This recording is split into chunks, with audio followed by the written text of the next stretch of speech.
Good morning, praise the lord. ઈશ્વરનો આભાર માનતા આવો આજનું વચન જોઈએ. કેમ કે મારા લોકે બે ભૂંડા કામ કર્યા છે, તેઓએ મને એટલે જીવતા પાણીના ઝરાને તજી દીધો છે, અને ટાંકા કે જેમાં પાણી રહે નહીં એવા ભાંગેલા ટાંકા તેઓએ પોતાને સારું ખોદ્યા છે. યર્મિયા પ્રબોધકનું પુસ્તક, તેનો 2 અધ્યાય અને તેની 13મી કલમ. આજનો વિચાર. ખ્રિસ્તમાં અતિ પ્રિયવાલા મિત્રો, પ્રભુ ઈસુ ખ્રિસ્તના ઉચ્ચ અને ઉન્નત નામમાં આપ સર્વને સવારની પ્રેમભરી ખૂબ સારી શુભેચ્છા અને સલામ. ઇઝરાયલ પ્રજાની પોતાની આડાઈ, મંડખોર અને હંમેશા કચકચ કરનારા દેવની તેમજ દેવના સેવકોની વિરુદ્ધ જનારા જેમના માટે લબાળ શબ્દ પણ વાપર્યો છે, એવા એમના તામસી સ્વભાવને કારણે તેઓ વારંવાર વિવિધ પ્રકારના સંઘર્ષમાં આવી પડે છે. અને એ માટે બીજા પણ ઘણા બધા કારણો છે, પરંતુ અહીં વચનમાં ઈશ્વર પોતે મુખ્ય 2 કારણો આપે છે. પહેલું કારણ, તેઓએ મને એટલે જીવતા પાણીના ઝરાને તજી દીધો છે.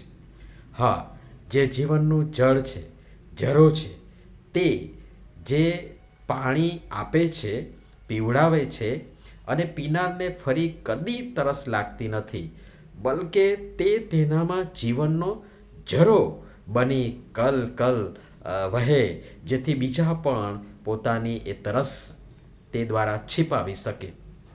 પણ આપણી પોતાની હાલત આજે કૂવા કાંઠે તરસ્યા મરનાર જેવી છે, જેની સામે અફાટ જળનિધિ પડ્યો હોવા છતાં તરસ્યો રહે એવી આપણી હાલત છે. કારણ એ જ કે આપણે જીવતા પાણીના ઝરાને તજી દીધો છે. યર્મિયા 17:13 પણ કહ્યું છે કે હે યહોવા, ઇઝરાયલની આશા, જેઓ તને તજી દે છે તેઓ સર્વ લજ્જિત થશે. જેઓ તારી પાસેથી ફરી જાય છે તેઓના નામ ધૂળમાં લખાશે, કેમ કે જીવતા પાણીના ઝરાનો એટલે યહોવાનો તેઓએ ત્યાગ કર્યો છે. કેટલું ભયંકર! બીજી બાબત, અને ટાંકા કે જેમાં પાણી રહે નહીં એવા ભાંગેલા ટાંકા તેઓએ પોતાને સારું ખોદ્યા છે. કુદરતી મીઠા પાણીના સ્ત્રોત એટલે નદી, સરોવર, ઝરણા વગેરે, અને માણસ પોતાની બુદ્ધિ શક્તિથી જે કૃત્રિમ સ્ત્રોત ઊભા કરે છે, એટલે ડેમ, ચેકડેમ, તળાવ, સરોવર વગેરેમાં આસમાન જમીનનો ફેર હોય. કૃત્રિમ બનાવટો સમય મર્યાદામાં બગડવા માંડશે, ગંધાશે, કલર બદલાઈ જશે, જંતુ પડશે, સમય જતાં પીવા તો ઠીક, વાપરવાય લાયક નથી રહેતું. જે ટાંકા માણસ બનાવે છે એ માંડ 6 મહિનામાં તો ગળવા માંડે છે, ફાટી જાય છે, તૂટી જાય છે, તડ પડે છે. પાણી એમાં રહેતું નથી. ગંદુ, ગંધાતું, અશુદ્ધ અને પીવા લાયક તો ઠીક, વપરાશમાં પણ રહેતું નથી. આ ફક્ત પાણી કે ટાંકાની વાત નથી, આમાં ગર્ભિત મર્મો પણ સમાયેલા છે.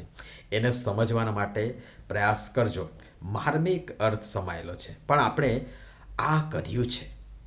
કદી ન સુકાનાર, સદા વહેનાર જીવતા ઝરાનો ત્યાગ કરી આવા ટાંકાઓ પર આપણે ભરોસો રાખ્યો છે. યર્મિયા 14:3 પ્રભુ તેના વચનમાં કહે છે કે તેઓના અમીર ઉમરાઓ પોતાના ચાકરોને પાણી ભરવા મોકલે છે. તેઓ ટાંકા પાસે આવે છે, પણ ત્યાં તેઓને પાણી મળતું નથી. તેઓ પોતાના ખાલી વાસણ પાછા લાવે છે. તેઓ લજવાઈને તથા શર્મિંદા થઈને પોતાના માથા ઢાંકે છે. જે જીવનનું જળ, જીવતો ઝરો, જીવતા જળનો જે અનંત આત્મિક તરસ છીપાવે, એ કદી ન સુકાનાર એકમાત્ર સ્ત્રોતનો આપણે ત્યાગ કર્યો, અને જે દેખાવે મસ્ત, સારું, જોવામાં સુંદર, ઈચ્છવા જોગ એવા કૃત્રિમ બનાવટી ટાંકાઓથી આકર્ષાઈને આપણે આપણા મૂળ સ્ત્રોતને વિસર્યા છે, ગુમાવ્યો છે, ત્યાગ કર્યો છે, છોડ્યો છે અને ભટક્યા છે. અને એટલે આપણે તરસે મરીએ છીએ. કારણ કે ઈશ્વર તરફથી આવે છે એમાં અને માણસ તરફથી આવે છે એમાં ફર્ક છે. સમજાય તો વંદન અને ન સમજાય તો પણ અભિનંદન. પ્રભુ સમજવા કૃપા આપો. આવો નમીએ પ્રાર્થના કરીએ. પ્રેમાળ પિતા, તમે જે જીવનના પાણીના અકૂટ સ્ત્રોત અને ઝરો જેમ સર્વની આત્મિક તરસ छिપાવી અમને તૃપ્ત, સંતૃપ્ત, પરિતૃપ્ત કરે છે, પરંતુ અમારી મૂર્ખતાભરી ઘેલચા અને મળેલ લાભ પ્રત્યેનું અવમૂલ્યનને કારણે અમે એ તક ગુમાવી તરસે મરીએ છીએ. અમને જીવનનું જળ પી જીવનના ઝરા બની જવા સહાય તથા મદદ કરો. પ્રભુ ઈસુના નામમાં આમેન. ધન્યવાદ.